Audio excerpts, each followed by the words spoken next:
'98, we had just came off of Intermittent Records. We left Intermittent Records. We was on the independent, well, let me rewind. We started off independent, doing it ourselves out the trunk. And then our first album, Direct from the Backstreet, blew up so fast that we couldn't control it. So we needed somebody to help with the distribution. So we hooked it with a distribution company called Music People, which had they were a distribution company / record label called Intermittent Records. Music People was the distribution side. Intermittent Records was the record label side. So we was pumping so many units through them. They was like, got at us like, hey man, why don't you know, we want to sign y'all guys. You know, say we think y'all music is hot. You know, y'all moving off the shelf. We like y'all style. We like y'all music. We want to sign y'all to a contract. And that way that, you know, that takes some of the cost off you. Will, you know, they'll take care of the manufacturing, the promotion, pressing up the CDs and all that good shit like that. So we was like, hey, fuck it. They paid us for the units that we had sold. They breaded us out. They gave us like a signing bonus. And we was off and running, signed to Intermittent Records. So y'all was signed to, like, if I'm not mistaken, from what I'm getting, like, to one of those sub labels that was kind of popping and stuff, kind of like a QC or kind of like one of those things. It's almost like you are major, but you still kind of like connected to the ground. But they were a Bay Area independent label. I think at that time they was fucking with Master P, was doing some shit with them. Okay. Shout out to Master P. And I believe, I want to say MC Pooh was fucking with them too. Shout out to MC Pooh. I think MC Pooh was fucking with them a little bit before us. He was from the Dangerous Crew, right? Yeah, from the Dangerous Crew. Yeah.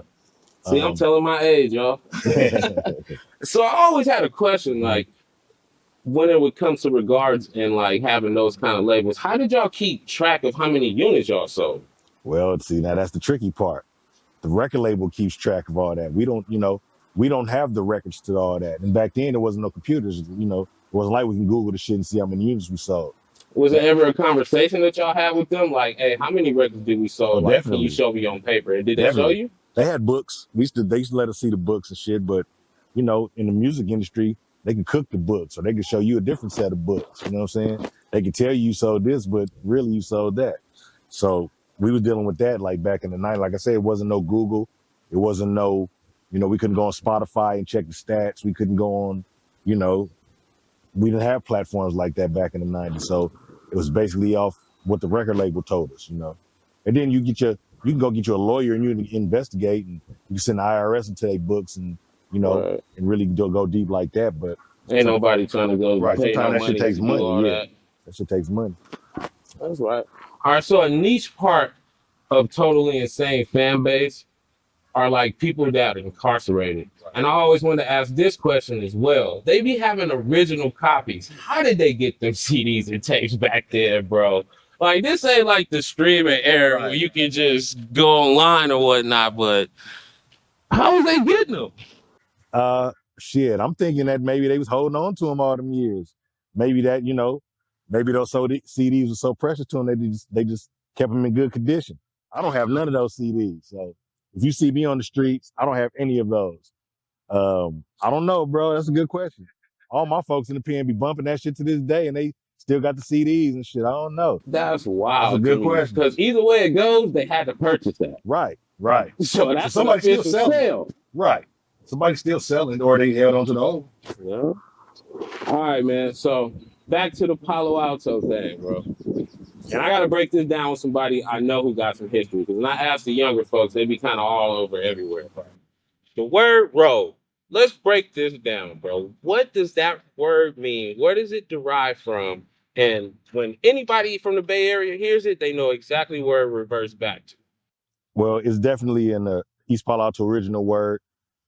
My father said they've been using that word since the early 70s. Oh, damn. It dates back to the early 70s. I don't know exactly where it originated from. I know the meaning of it is like well, there's a couple of different definitions. And a Webster Dictionary says like a thief, a criminal, a roguish person, somebody that's above the, lives on the side of the law, not according to the law. And I think that the OGs back then was just kind of like slimy, grimy, smirkish, stuff like that. Right.